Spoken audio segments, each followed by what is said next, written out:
요한복음 16장 1절로 14절까지 말씀입니다.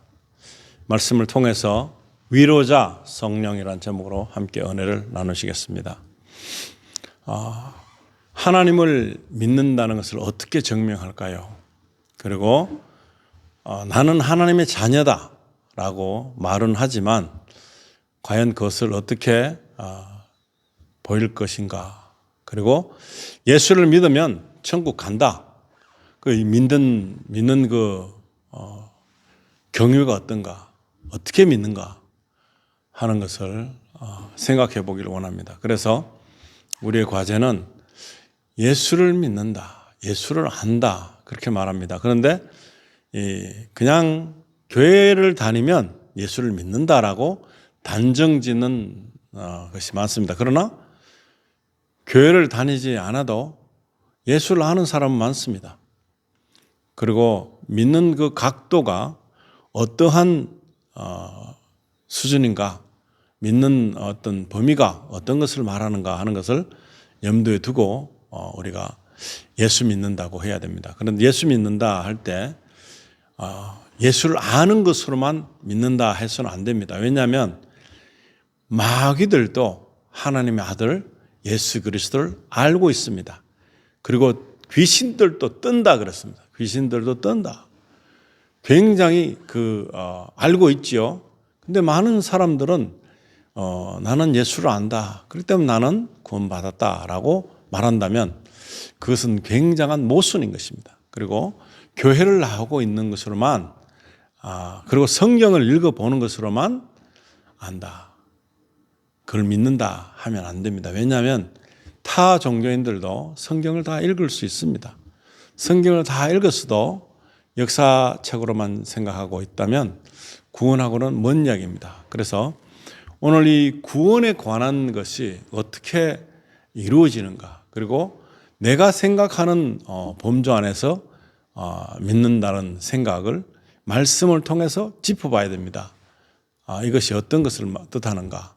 예수님이 오셨어도, 예수님과 함께 살았어도, 예수님과 같이 동행했어도 그들은 예수가 누구인지를 모릅니다.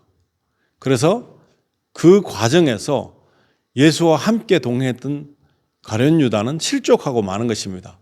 그리고 많은 사람들이 다 예수의 제자가 된 것은 아닙니다. 그러나 오늘 우리가 믿는 사람들 중에도 그러한 부류가 있다는 것입니다. 그렇기 때문에 우리가 잘못 정의하고 결론 내린 것은 어떻게 보면 예수님의 뜻하고 관계가 없는 일일 수도 있기 때문에 굉장히 신중하게 생각하며 믿음에 대해서 내가 지금 어떤 과정을 가고 있으면서 내가 어떻게 지금 이 믿음에 접근할 것인가, 그리고 구원의 복음은 과연 어떤 것을 말하는 것인가, 이 말씀을 통해서 보겠습니다. 성경은 답입니다. 그러나 예수 그리스도가 답입니다. 그렇지만 잘못 알아들으면, 오해를 가지고 있다면 믿음하고는 멀기 때문에 지금 예수님이 말씀하시는 이 말씀을 잘 귀담아 듣고 심령에서 이 지금 우리가 살고 있는, 내가 가지고 있는 어떤 편견에서 이 갈림길에서 돌이킬 수도 있는, 선택할 수도 있는 길이 어려울 수도 있습니다. 그렇기 때문에 예수님께서 우려하신 것입니다. 요한복음 16장 1절에 보시면은 내가 이 일들을 너희에게 말한 것은 너희가 실족하지 아니하게 하려 함이니라. 예수님이 열심히 그 제자들에게 또 사람들에게 말하고 또 많은 일들 통해서 예수님이 하신 일들, 행적은 배고플 때 먹이시는 것입니다. 그리고 그 병이 나서 아플 때 고통 중에 있는 사람들을 치유하신, 낫게 하신 것입니다. 그러함에도 그 많은 사람들은 그저 그렇거니 예수님이 정작 십자가에서 돌아가시는 일이 생겼으면은 그 많은 나았던 환자들은 다 어디 갔으며 뭘 했는가 하는 것입니다. 과연 그들은 이 예수님의 뜻을 알았을까요? 모른다는 것입니다. 그리고 거기에 같이 동참했던 십자가에서 예수님이 처형당하시는 그 과정 속에 같이 있었던 그 중에 사람들도 다 각각 틀립니다. 로마 병정들은 다 그들이 가지고 있는 생각이 따로 있었고, 그리고 예수를 믿었던, 따랐던 여자들, 마리아, 수잔나, 모든 이 따랐던 사람들도 다른 생각을 가지고 있었고, 심지어 거기에 함께했던 요한까지도 다르게 생각, 다른 제자들은 나타나지도 않았습니다. 그렇기 때문에 과연 어떤 것이 예수님의 뜻인지 모릅니다. 그리고 예수님 두 옆에 같이 십자가에 달렸던 그 강도들은 과연 어떤 생각을 가졌나? 그 생각의 차이가 있습니다. 그래서 예수님을 바라보는 인식도가, 한 강도는 욕을 하면서 저주를 하면서 니도 구원을 못하는 주제에 무슨 구세주라 하느냐. 그리고 또 한 강도는 우리들은 받을 형벌을 받는 것이지만 이분은 죄가 없는데도 이렇게 죽게 됐다. 그렇기 때문에 예수님에게 신청합니다. 예수님이 정말 그리스도인 것을 그가 말을 한 것입니다. 믿음이 있었을까요? 어떤 제자보다도 죽는 마당에 정말 원망하기 짝이 없는, 그리고 정말 이 상태를, 이 현실을 부인하고 싶은 생각이 얼마나 많은데 예수님에게 그의 주님 나라 임하실 때 나를 생각해달라는 그런 부탁을 합니다. 그래서 실족하게 되는 사람들은 어떤 사람일까요? 자기 마음대로 생각하는 사람들이 실족하게 되는 것입니다. 교회를 와도, 말씀을 들어도, 복음을 받아들이는 그 과정에 있어서 자기 마음대로, 자기 스스로 만든 생각으로 거기에 합당화를 시키는 그런 사람들이 실족을 하게 되는 것입니다. 그래서 예수님은 내가 이 일들을 너희에게 말한 것은 너희가 실족하지 아니하게 하려 함이니라, 그렇게 말씀하십니다. 그리고 2절에는 그들이 너희를 회당에서 내쫓을 것이요 참으로 때가 이르면 너희를 죽이는 자마다 자기가 하나님을 섬긴다고 생각하리라. 이 잘못된 사고죠. 예수님을 죽음으로 몰고 갔던 그 제사장 직분을 가진 사람들, 하나님을 믿는 사람인데 예수 그리스도를 정말 하나님의 아들이라 하기 때문에 참남하다고 처단하는 그런 사람이죠. 그런데 다 무슨 것입니까? 연관이 하나님하고 관계가 있어요. 그런데 하나님과 관계 있는데 그 차이점 무엇인가? 벌어진 차이점은 나는 이런 식의 하나님을 믿고 있다. 예수님은 예수님 자신적인 방법으로 믿고 있다. 그런데 그 믿는 방법의 차이 때문에 이런 죽음을 피하지 못한 것입니다. 그러나 하나님의 뜻을 이루기 위하신 목적으로 예수님 오셨죠. 그런데 지금 이 순간에도 똑같습니다. 하나님의 뜻에 맞지 않는 일들 위해서 그들은 열심히 일합니다. 자기 스스로가 가지는 종교관을 가지고. 그렇기 때문에 참된 믿음을 가지고 있는 많은 사람들에게 핍박이 가해집니다. 그게 때가 오면 그 예수님을 믿었던 제자들에게 그런 일이 생기기 시작합니다. 그래서 여기서 이제 예수님은 이들에게 당부하고 이렇게 알려줍니다. 그러면서 정말 이런 일이 생길 거다. 그런데 그 하나님을 섬긴다는 사람들이 오히려 하나님을 섬기는 자들에게 가해를 한다는 것입니다. 그런 결과가 초래되면 실족할 수 있습니다. 무엇이 맞는가? 과연 내가 이거에 맞는가? 지금도 많은 사람들이 혼란에 올 수 있습니다. 성경을 봤는데 어떤 사람은 이렇게 해석하고 어떤 사람은 이렇게 해석하고, 그래서 많은 사람들이 그 무엇이 맞는가를 모르는 것입니다. 성경을 봐도 이해를 못합니다. 그런데 그것을 해결해 줄 해결책이 있는데도 불구하고 자기 스스로 가지고 있는 상식으로 말씀을 이해하고 경험으로 이 말씀을 이해하려는 그런 쪽으로 쓴 사람들은 오해를 하게 돼 있습니다. 그리고 정말 하나님의 그 권능과 능력에 잡힌 사람들은 다른 해석이 나올 수 있습니다. 그래서 이 말세지 말에는 정말 내가 예수다 하는 사람들 많이 있을 것이고, 많은 사람들이 천국이 여기 있다 저기 있다 할 것이고, 어느 것이 맞다고 하는 주장하는 바가 각각 틀리기 때문에 그 스스로가 주장하는 것을 내세우기 위해서 다툼이 있다는 것입니다. 3절에는 그들이 너희에게 이 일들을 행하리니 이는 그들이 아버지와 나를 알지 못하기 때문이라. 하나님 아버지 예수 그리스도 이 전제를 이해를 못합니다. 알지 못합니다.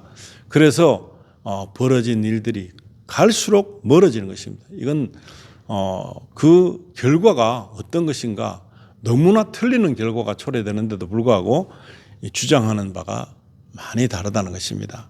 그래서 나는 지금 이 교회 안에서도 스스로 내 개인 안에서도 스스로 교회 안에서도 개인 안에서도 내 속에 있는 마음 속에도 성경 말씀을 통해서 어떻게 이해할 것인가, 어떤 것이 진정한 믿음이며 어떤 것이 진리이며 어떤 것이 내가 지금 따라야 할 것인가를 모르고 그냥 남들이 하니까 하는 것처럼 해지고 있는 이런 종교의식에 노출되어 있습니다. 그래서 많이 혼란에 빠지고 어떤 때는 이렇게 말했다가 어떤 때는 저렇게 말했다가 분간이 되지 않습니다. 어떤 설교는 이렇게 했다가 어떤 설교는 이렇게.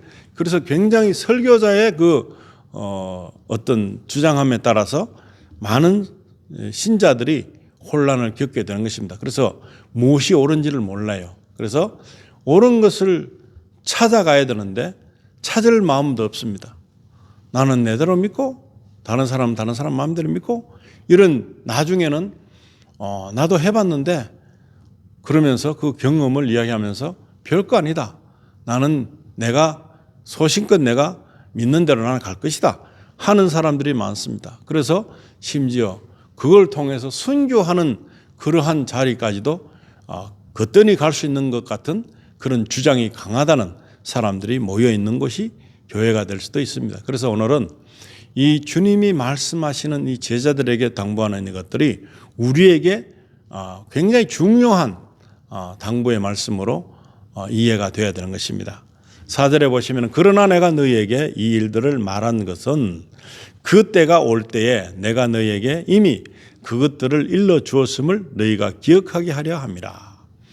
많은 것들을 겪고 말씀을 많이 들었지만 다 잊어버리고 제자들도 그냥 현실에 전전긍긍 그리고 어떤 위기가 오면 어떻게 됩니까? 예수님이 잡히던 그날 밤에 도망가죠.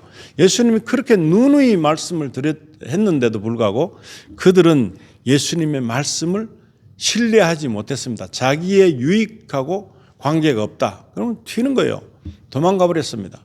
얼마나 비참한 일입니까? 예수님께서 보실 때 이건 뭐 도대체 어떤 맥락으로 나를 알고 있는지 참으로 답답했을 것입니다.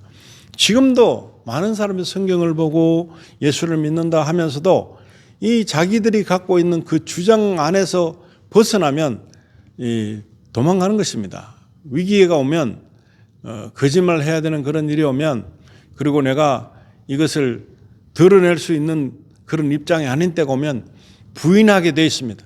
성령의 일도 회방하는 일로 그리고 인정하지 못하는 것으로 도망가고 부인하는 일을 아주 쉽게 습관성으로 해가고 있는 것이 지금 사람들의 실정이라는 것입니다. 설교 듣고 감동을 받기를 원합니다. 감동이 아닙니다. 이건 실제적인 현재 영적 전쟁과 내가 지금 이 붙잡아야 될 진리 그리고 내가 지금 이 구원을 이루는 데 있어서 그리고 예수님이 내가 어떤 일에서 주님을 부인하면 주님도 아버지 앞에서 하나님 앞에서 나를 부인한다고 말씀을 하셨습니다. 그런데 그 관심이 없습니다. 이 일이 그냥 지나치는 게 아닙니다. 진짜 중요한 것인데 근데 무슨 이야기를 감흥이 깊다. 그런 사람 사는 데 있어서 굉장히 감동 오는 이야기 많습니다. 선한 것으로 아주 그냥 희극으로 끝나는 그런 것들에 우리가 침체돼서 불행하게 끝나는 것을 용납 못합니다. 그리고 예수 믿는 사람들이 불행하게 되는 것을 수용 못합니다. 그냥 모든 것이 다 순탄하게 돼갖고 바라는 대로 되고 너무너무 그냥 재밌고 그런 것에 우리가 너무 목말라 하고 있기 때문에 진리가 가려졌습니다. 예수님이 하신 말씀에 집중하지 못하고 그냥 해피엔딩으로 되는 것을 추구하고 있습니다. 그런데 우리 이 사람들은 그 죄의 결과로 인해서 벌어지는 인류의 가장 큰 문제가 죽음인 것입니다. 뭐 때문에 죽습니까? 죄 때문에 죽습니다.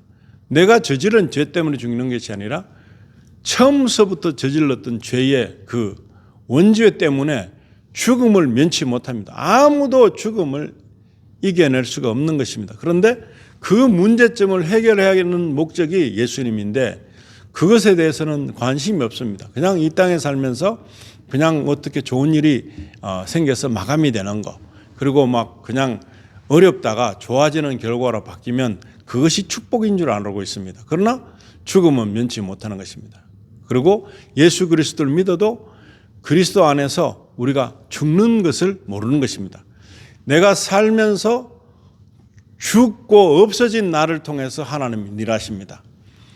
하나님이 일하시는 목적은 나를 통해서 일하시려고 하면 내를 죽여야 됩니다. 내가 죽어야지 그 다음에 나를 통해서 일을 하실 수가 있는 것입니다. 내가 안 죽으면 내가 하는 일이죠.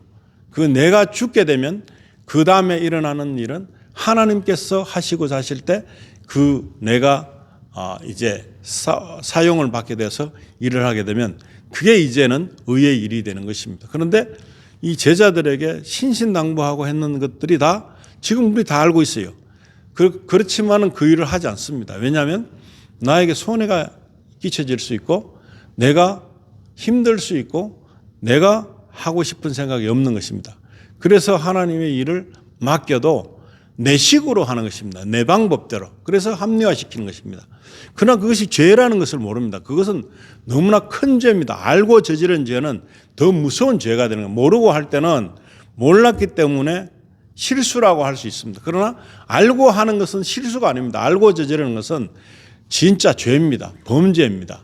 그런데 하나님의 이름을 팔아서 하나님 일이라고 하면서 내 일을 하고 있는 그것은 범죄인 것입니다. 그런데 그것을 모르고 열심히 그 일을 추구하고 있는 현실을 이길 수가 없네요. 그래서 우리는 주님 주시는 말씀을 통해서 이 검사를 해야 됩니다. 그래서 이제 보는 것입니다. 이 말씀을 통해서 나에게 과연 어떤 것이 필요한가. 그리고 지금 이걸 생각하게 해주시는 것이 축복인 것입니다. 내가 전환점을 일으킬 수 있는 계기를 받았다면 이것이 축복인 것입니다. 사람들은 무슨 어떤 내 마음대로 뭐가 된 것을 축복이라고 생각합니다. 그러나 축복은 그게 아니라 내가 하나님께로 돌이킬 수 있는 어떤 계기가 만들어졌다. 형성이 됐다. 이것이 축복인 것입니다. 내가 그런 기회를 받지 못하면 그것은 축복이 아니라 내가 지금 아직도 하나님의 부름에 합당한 자가 못 되는 자리에 서 있다는 것입니다. 그렇기 때문에 우리는 기억해야 됩니다. 그래서 하나님께서 말씀하셔서 된 일들이 예수님께서 이루시고 그 이루신 것을 우리가 알게 되고 믿게 되고 그것을 통해서 이제 어떤 반응을 할 것인가 기대해야 되는 것입니다. 기다려야 되는 것입니다. 또 처음에 내가 이 일들을 너희에게 말하지 아니한 것은 내가 너희와 함께 있었기 때문이니라. 말씀을 했습니다. 여러 가지 경고 아니면 권면 여러 가지 했는데 위기감을 못 느꼈다고 할까요? 그 제자들은 위기감이 없었습니다. 실제로 위기감이 있었으면 그들은 아마도 다르게 대처했겠죠. 그런데 위기감이 없었습니다. 그리고 너무나 순진하다고 해야 되나 무지하다고 해야 되나 예수님의 그 가시는 어떤 해야 될 일들에 대해서 동조한 적이 없습니다. 그냥 구경꾼으로 남아 있었습니다. 동조하고 예수님의 그 일을 도와주는 그런 협력을 하는 그런 위치에 있지 않고 그들은 마냥 어린아이처럼 그저 그냥 육신적인 위치에서 하나도 도움이 안 되는 그런 일을 도맡아 하고 있는 그들이었습니다. 그래서 예수님께서는 심각하게 말하면 할수록 그들은 오해를 하는 것입니다. 그리고 진실된 말씀으로 하고 있는데도 그들은 말귀를 못 알아들어요. 그래서 많이 속상했을 것 같아요. 그렇지만 이 피조된 인간의 위치를 그대로 인식하시고 그냥 예수님은 예수님이 하실 일을 하면서 기다리신 거죠. 마냥 기다리신 거죠. 오래 참으시고 기다리시는 거.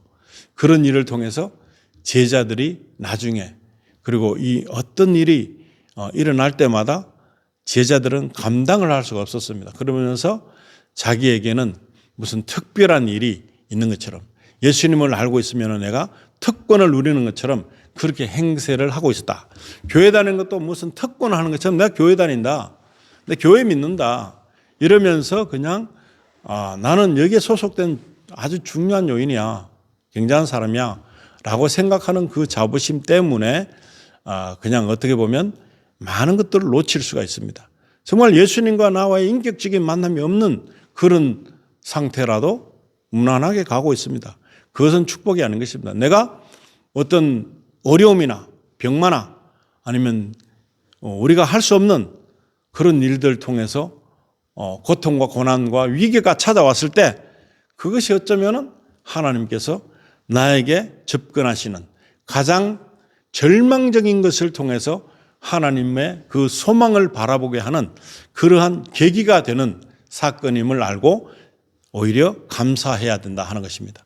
사람마다 여러 가지 방법으로 접근성이 다르게 올 수 있습니다. 그러나 그것을 이해하는 데는 다 틀리게 받아들이고 행동을 하고 있다는 것입니다.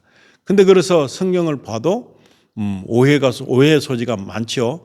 그리고는 이거는 정말 내 영역이 아니야 하고서 덮어버리고 피해버리고 그리고 나의 그 현실적인 문제를 전적으로 육신적으로만 이해를 하려니까 이해가 안 되는 것입니다. 영적으로 먼저 이해를 해야 됩니다. 내 영이 잘 돼야지 범사가 잘 됩니다. 내 영이 혼란에 빠졌는데 무슨 범사가 잘 될 리가 있습니까?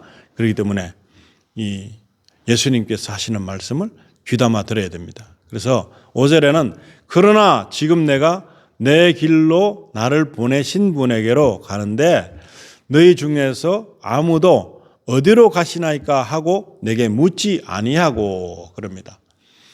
가신다고 나는 죽게 된다고 그리고 또 3일 만에 부활할 것이라고 아무리 설명해도 귀에 안 들어오는 것입니다. 이 제자들은 목적이 다른 데 있기 때문에 이 예수님께서 헛소리를 한다고 생각할 수도 있습니다. 너무나 이 비현실적인 말씀을 하고 계시다라고 생각할 수도 있습니다. 그렇기 때문에 우리가 여기서 무지한 나를 발견해야 됩니다. 나의 무지성이 다른 사람들은 다른 사람들에게 맞는 여건과 환경 속에서 주님은 그에게 노크를 할 것이고 그에게 어떤 주님과 인격적인 만남을 만드시려는 계기를 이렇게 제공했을 것입니다. 그런데 다른 사람하고 틀리는 방법으로 나에게 올 수 있고 또 다른 사람에게는 나와 다른 방법으로 하나님의 그 모든 계획을 이루시려고 그렇게 어떤 계기를 주선해 줄 수가 있는 것입니다. 그럼에도 불구하고 굉장히 이렇게 말씀을 하셨는데도 뭔지를 모릅니다. 이 현실 파악도 안 되고 영적 파악도 안 되고 지금 예수님의 말씀을 귀를 기울이지 않기 때문에 많은 사람들이 혼란에 올 수도 있는 그런 말씀을 계속해서 해나가고 있는데 그들은 받을 준비가 되지 않았습니다. 그리고 예수님이 하신다는 것에 대해서 안일하게 생각하는 것입니다. 왜 예수님이 죽습니까? 베드로는 내가 누구냐 했을 때 주는 그리스도의 하나님의 아들이시니다. 그렇게 말하고서는 주님이 하시려는 일에 내가 십자가를 지고 죽어야 된다는 때 그렇게 하실 수 없나이다. 조금 전에는 죽음까지 따라가서 자기가 그에 합류하겠다 해놓고서는 그렇게 할 수 없습니다. 그렇게 할 수 없습니다 하니까 사탄아 물러가라 하는 것입니다. 하나님의 뜻을 어거치려는 거, 하나님의 뜻에 반항하는 거, 반대되는 거, 거기에 대한 다른 해석은 사탄입니다. 하나님의 뜻이 이루어지기를 원하지 않는 사람들은 사탄의 귀에 사탄의 말을 하는 거에 귀에 솔깃하게 된 것입니다. 이 지구가 망한다. 이 지구는 처참하게 될 것이다. 불바다가 될 것이다. 뭐 그렇게 되려고 자연 보호를 해야지 세계 굉장히 많은 보건 환경 이런 것들을 보호해서 그걸 만들어내야지 하는 생각을 합니다. 하나님의 말씀에 역행하겠다는 거예요. 어떻게 자연을 아무리 한다 해도 저절로 산불 나고 지진 나고 쓰나미 오고 별 희한한 이상기온으로 바뀌고 그거를 인정하고 싶지 않는 것입니다. 사람들이 그걸 바꿀 수 있을까요? 바꿀 수가 없습니다. 이 모든 전체 흐름에 대해서 조금 더 흠집을 낼 수 없습니다. 그러나 마지막 때가 되면 이게 다 무너진다는 것입니다. 그 무너지는 것 그러면 어떻게 돼 나는? 이 생각을 하다 보니까 그러면 안 됩니다. 그러면 그건 사탄의 생각입니다. 사탄의 뜻을 가지고 영원히 이 지구가 그냥 영원토록 있을 것 같나요? 아니라는 것입니다. 멸망이 온다는 것입니다. 심판이 온다는 것입니다. 그 심판에 대한 것을 모르는 것입니다. 그 심판에 대한 것을 생각하지 않고 있기 때문에 그냥 사는 것입니다. 마음대로. 그런데 그것을 성경에서 말하는 것은 심판을 대비하고 깨어있어라. 깨어있어라. 하나님의 뜻을 어그리지 않게끔 내가 하나님의 뜻을 따르도록 나의 믿음을 세워주시옵소서. 그렇게 기도해야 됩니다. 그러시면 안 됩니다. 하나님 지구 그냥 변형시키면 안 됩니다. 그냥 살아야 됩니다. 그리고 이런 안전하게 해야지 왜 쓰나미 일으킵니까? 왜 이런 이상기온 일으킵니까? 왜 큰일을 만들시라고 합니까? 왜 또 이 빙하를 녹여가지고 지구 땅에 온 물바다가 돼가지고 또 이렇게 흐름을 깨놓습니까? 이런 거나 마찬가지라는 것입니다. 그렇기 때문에 내 뜻대로 기도하는 것에 함정이 있습니다. 내가 기도하는 이것이 사탄의 귀에 솔깃한 것들로 채워질 수 있습니다.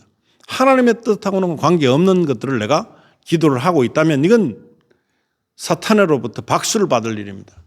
마귀로부터 박수를 받을 일입니다. 그런데 서슴없이 합니다. 그 일을. 우리는 그냥 하나님의 뜻을 받아들이고 싶지 않는 것입니다. 베드로처럼 예수님이 돌아가실 수 없습니다. 왜 돌아가시려고 생각하십니까? 하니까 바로 사탄아 물러가라. 그렇게 하셨던 것처럼 지금 우리가 하고 있는 기도, 내가 마음대로 하고 있는 찬양, 내가 마음대로 성경을 해석하는 내 성경 이해력, 이것들이 죄가 될 수 있다는 것입니다. 괜찮아요. 이건 마취제를 계속해서 맞고 있는 거나 마찬가지입니다. 사람은 감각이 있어야 되는 것입니다. 무감각하게 사는 것입니다. 안전불감증, 그리고 아무 일도 생기지 않을 거야. 나 하나님 믿으니까 그냥 괜찮을 거야 하는 그런 아니란 생각 때문에 내가 마취제를 맞고 지금 마취 상태로 하나님하고 관계없는 거에 굉장히 관심을 쏟고 있고 나는 지금 아무 활동도 못하고 있는 아주 무지하게 짝이 없는 그러한 위치에서 만족하고 사는 이 모습을 생각해 보시면 안타깝습니다.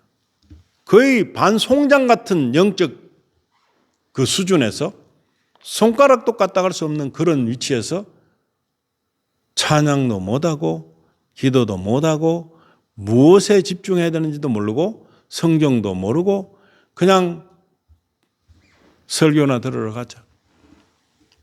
그냥 남들 하는 찬양이나 듣고 그런가 보다. 이게 종교 생활이에요. 그러면은 예수 그리스도가 내 개인의 구세주가 되지 못하는 것입니다. 그런데도 만족합니다. 나 교회 갔다 왔어. 내 헌금 제대로 냈어. 그러나 나는 괜찮아. 지금 죽어가고 있습니다. 영이 완전히 망해버렸습니다. 마약에 취해 있는 것처럼 그냥 반신불구 이상되는 그런 모습을 가지고 살아가고 있는 이것은 온전한 삶이 아닌 것입니다. 예수님은 그거 원하지 않습니다. 내 만족을 위해서 살기를 원하지 않습니다. 하나님의 영광을 위해서 예수님과 관계되는 일을 위해서 어디에 귀를 기울여야 되는지 모릅니다. 이 땅에는 많은 사람이 살고 있습니다. 그리고 지금 많은 사람들이 죽어가고 있습니다. 그런데 지금 가장 중요한 것은 어린아이에게 집중해야 되는 것입니다. 어린 자녀들에게 어릴 때부터 예수 그리스도를 안 가르치면 중간에 좀 배웠던 사람들은 예수가 있는지 없는지 성령 체험도 못하고 그냥 곁길로 가게 되고 비참한 삶을 살면서 맞는 줄 알고 있는 그러한 사람으로 변모하고 마는 것입니다.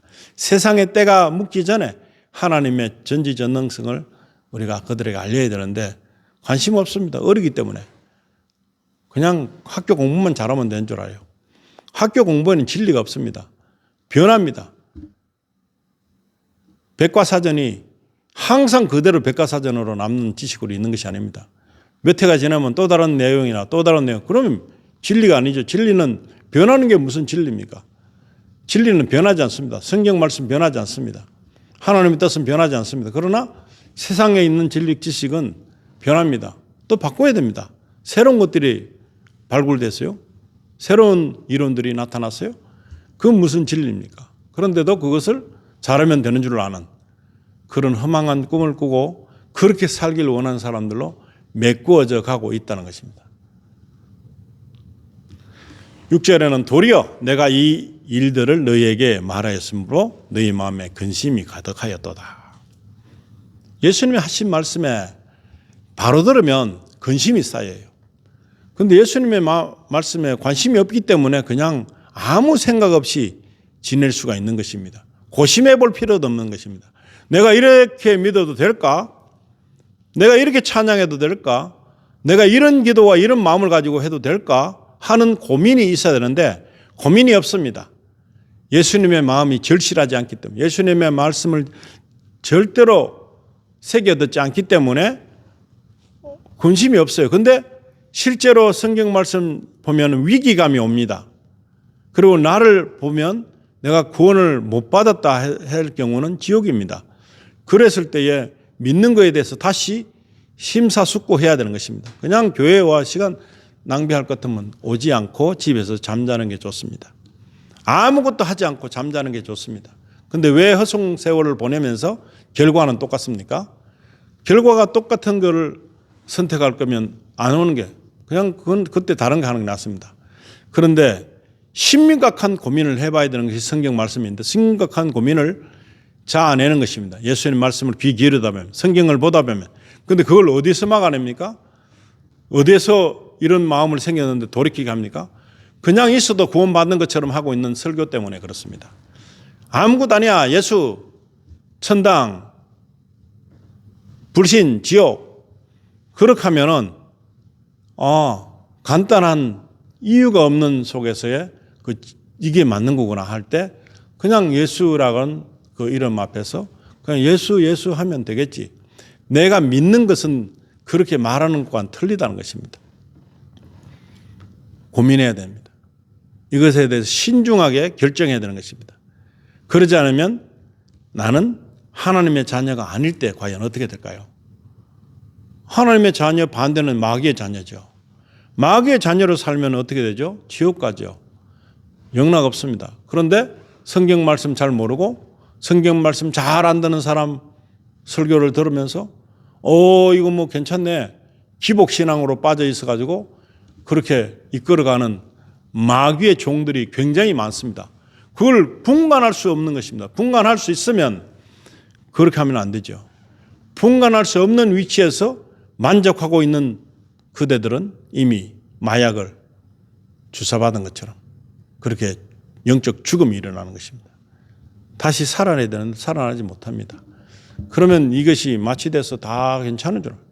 다 괜찮다고 생각하는 그 순간 망한 것입니다. 7절은 그럼에도 불구하고 내가 너희에게 진실을 말하노니 내가 떠나가는 것이 너희에게 유익하니라. 예수님은 떠나가신다 그러면 떠나가신다. 무엇은 유익을 주려고 떠나가십니까? 예수님이 가셔야지. 지금 예수님이 곧 하나님이다 하셔도 예수님은 그 상태에서 무소부지하지 않습니다. 몸을 육신을 입고 있는 동안에는 그 자리에 계시고 옮기면 옮기는 자리에 계시지 어느 곳에나 있는 게 아닙니다.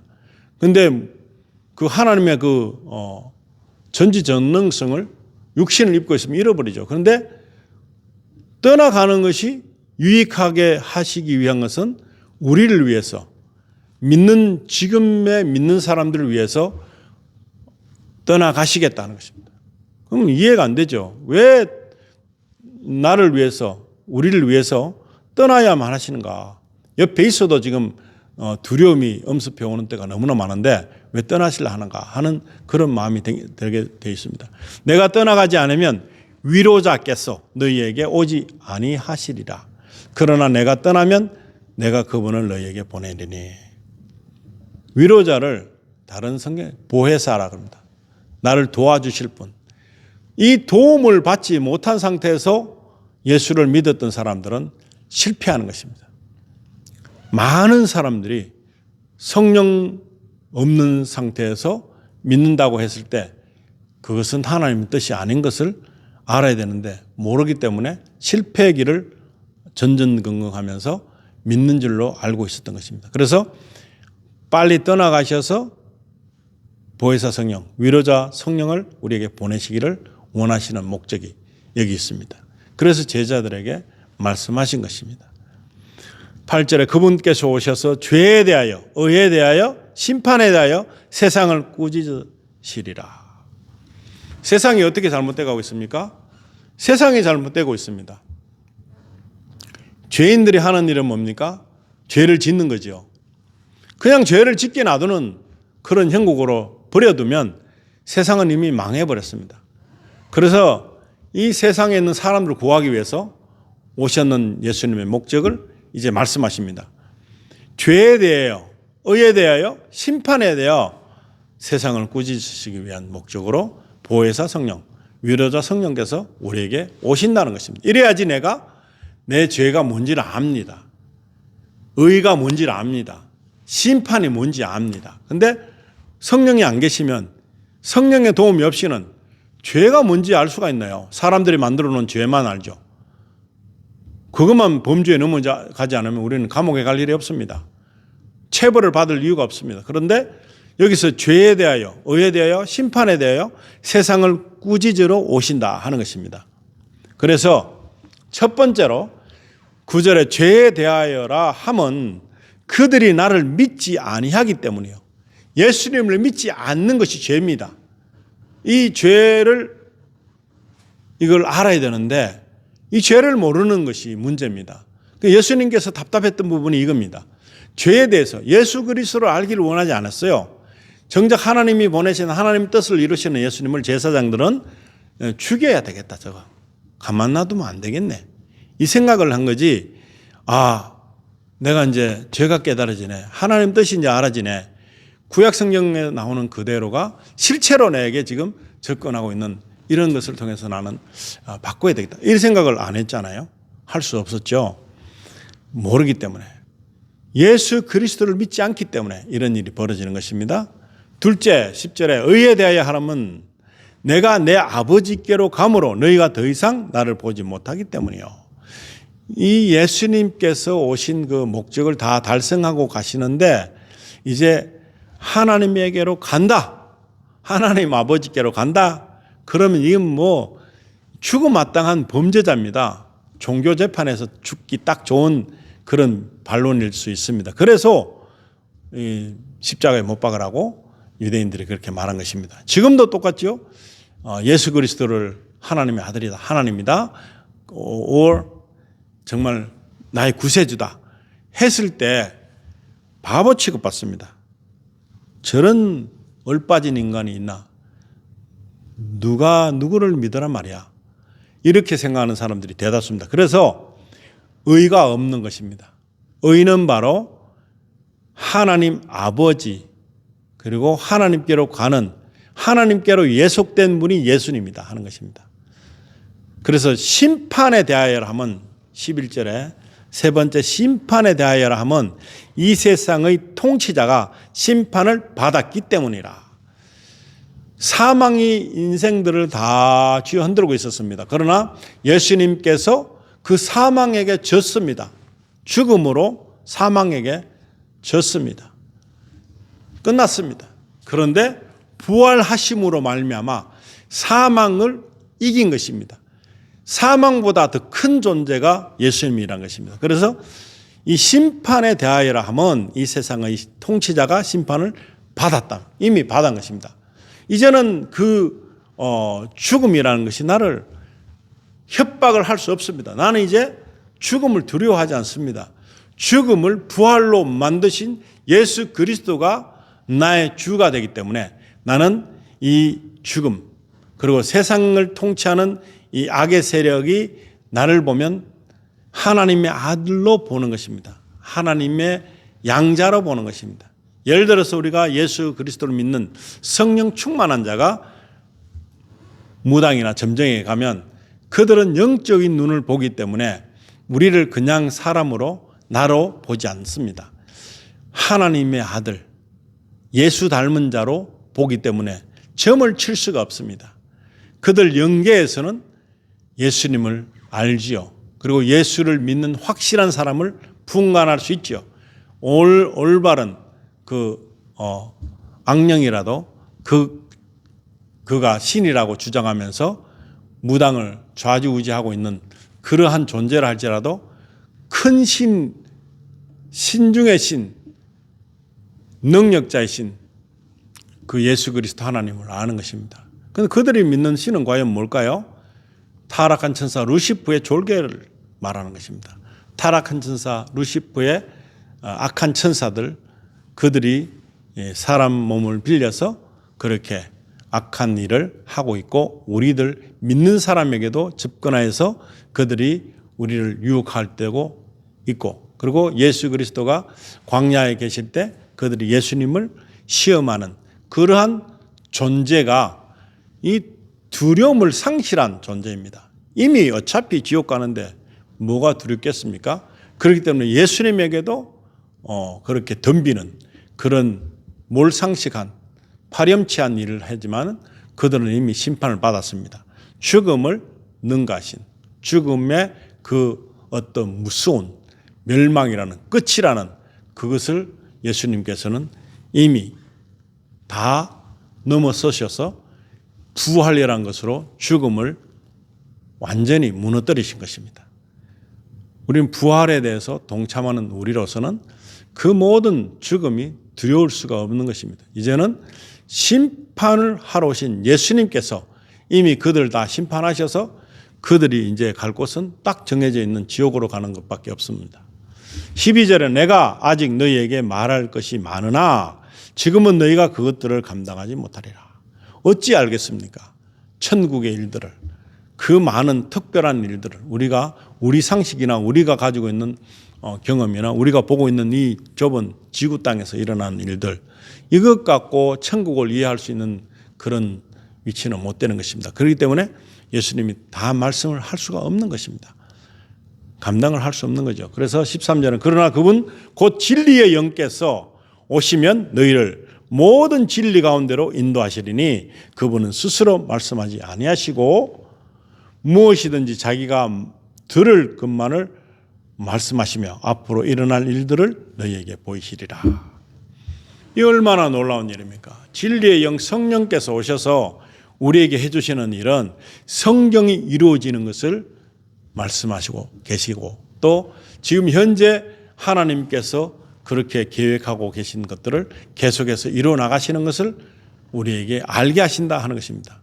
예언적인, 예언도 아니죠. 사실은 성경은 예언 자체인데 그것을 통해서 우리가 보고 있는 것입니다. 그리고 그것을 경험할 수 있는 것입니다. 그렇기 때문에 진리의 영 성령으로 하지 않고는 예수 그리스도를 주라고 말할 수 없는 것입니다. 그냥 믿는 것으로 할 수 있는 그 수준 아니고 성령이 우리 안에 내주할 때만이 우리는 구원을 인식할 수 있는 것입니다. 그것이 아니면 마귀도 악한 영들도 다 알아요. 예수 그리스도를. 귀신들도 알고 떨어요. 그런데 그들 구원을 받습니까? 안 받습니다. 못 받습니다. 그런데 우리는 하나님의 말씀 속에서 예수 그리스도께서 하시는 일들, 그 모든 일들, 성령께서 오셔서 죄에 대하여, 의에 대하여, 심판에 대하여 그렇게 가르쳐 주시는 그 점을 통해서 우리는 거듭나는 것입니다. 거듭나는 것입니다. 드디어 용서를 구하고 용서를 받는 그러한 관계로 전환하여서 하나님의 자녀가 되는 것입니다. 이것이 축복인 것입니다. 이게 없이는 예수천당, 불신지옥, 이것이 참 이해하기 힘들지만 지금 이 말씀을 통해서 이것을 이해할 수 있으려면 전제 조건인 이 점이 필요하다는 거예요. 예수 그리스도가 우리에게 말씀하시고자 하는 궁극적인 목적은 위로자, 보혜사 성령이 해 주심으로 말미암아 우리는 구원을 받을 수 있다는 것입니다. 성령이 임재하지 않으시면 구원의 자리에 가지 못하는 것입니다. 마지막 14절에는 그분께서 나를 영원롭게 하시리니 이는 그분께서 내게서 받아 그것을 너희에게 보이실 것이기 때문이라. 아멘. 이 놀라운 말씀입니다. 이것이 약속의 말씀이고 이것이 우리에게는 축복의 말씀입니다. 그래서 성령께서 우리는 성령을 하찮은 존재로 생각합니다. 삼위일체입니다. 하나님, 아버지 하나님, 성부, 성자의 아들 하나님, 성령 하나님 이렇게 분리해서 각각 하시는 일에 어떤 역할을 전담해서 하나님이신 것을 알아야 되는데 이걸 잘 몰라가지고 그냥 성령에 대해 소홀하는 것입니다. 그래서 위로자 성령을 통해서 우리가 알게 됩니다. 죄를 알게 됩니다. 세상이 가져가고 있는 그런 헌법이나 무슨 범죄적인 어떤 인간과 인간 사이에 일어나는 그런 게 아닙니다. 하나님과 인간과의 관계에서 일어나는 일을 말씀해 주고 있는 것입니다. 그리고 세상에 있는 법은 사람들과 관계를 논하고 있는 것이지 하나님과의 관계를 논하고 있는 게 아닙니다. 거기서 우리가 사람들과의 관계에 일어나는 죄들을 가지고 하나님께 아무리 용서구해 그게 아닙니다. 내가 하나님 아버지 통해서 예수 그리스도 구원자가 오신 것을 믿는 거, 그 나의 죄를 위해서 오신 것을 믿는 거, 죽으신 것을 나의 죄 때문에 죽으신 것을 믿는 거, 그런 것을 모르고 있기 때문에 사람과의 관계 속에 일어나는 것들을 논하면 이거는 윤리적인 정도밖에 되지 않습니다. 하나님과 관계를 성립하지 못하는 예수 그리스도가 나의 구세주가 될 수 있는 그런 여건이 전혀 없다는 사실. 그렇기 때문에 구원받지 못합니다. 아무리 잘못했습니다. 그게 아니죠. 그게 전혀 아닙니다. 그 잘못한 걸 뭔지 몰라요. 내가 하나님이 나를 만드신 것에 대한 것을 감사할 줄 알고 하나님에게 갈 수 있는 유일한 어떤 그 선택이 있다면 우리 보혜사 위로자 성령께서 나에게 오셔서 나를 주장하여야 됩니다. 내가 성령 안에서 죽어야 됩니다. 나는 살지 말고 성령이 나에게 살아서 이제는 하나님과의 교제가 되는 그런 삶을 살아야지 열매 맺는 삶이 되는 것입니다. 인간적인 방법으로 사람과 사람 관계에 있는 이 법 질서, 이 윤리 도덕관 이거 아무리 지켜도 이거 아무리 회개해도 하나님으로부터 받는 구원은 없습니다.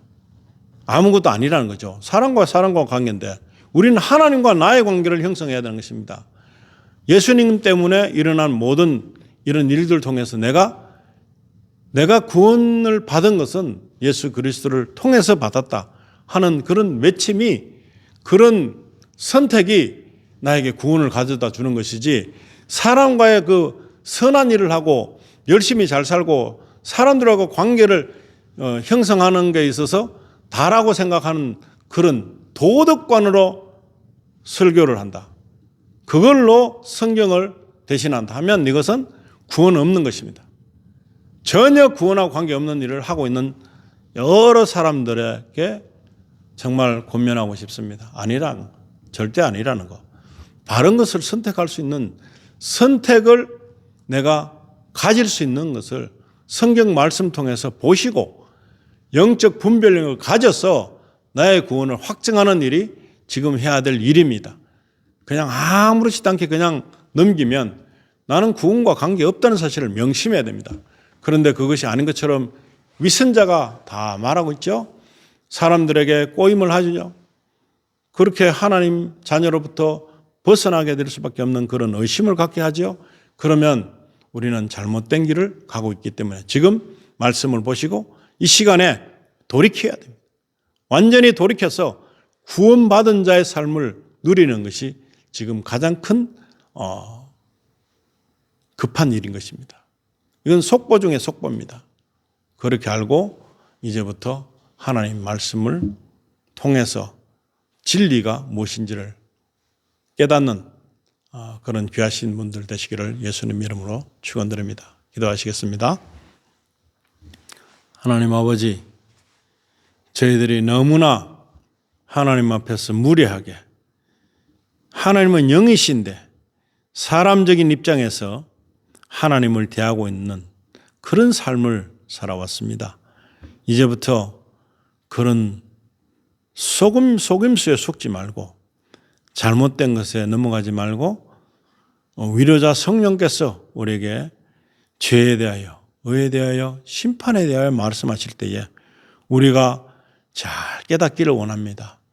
예수님이 정말로 신신당부하신 그 말씀들, 위로자 성령께서 오셔서 내 심령에 자리 잡고 계시면서 나는 이제 죽고 내가 왕자리에 왕노릇하던 나를 이제는 내가 아닌 성령께서, 예수께서 나의 왕이 되셔서 나를 주장하시고 나를 드러내 주시지 마시고 하나님을 드러내 주시는 그런 놀라운 일을 저희가 수긍하길 바랍니다.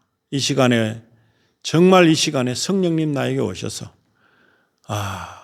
나의 썩은 부분들을 도려내시고 말라버린 부분들을 다 잘라버리시고 이제는 온전히 하나님의 그 놀라우신 계획 속에 살고자 하는 그러한 귀한 사모함이 우리 위로자 되신 성령께서 우리를 주장해 주시기를 간절히 바라며 많은 계기들 속에서 하나님께서 계획하신 여러 가지 계획 속에서 내가 하나님을 붙잡을 수 있고 예수 그리스도를 나의 개인의 구세주로 온전히 받아들일 수 있는 그런 전환점이 되는 일들을 통해서 저희가 감사하고 기뻐하기를 원합니다. 어떤 이에게는 혼란으로, 어떤 이에게는 궁핍함으로, 어떤 이에게는 정말 속이 타들어가는 병으로, 어떤 사람에게는 사람들이 절대로 고칠 수 없는 병마로 여러 가지 일들로 우리에게 찾아오셨는데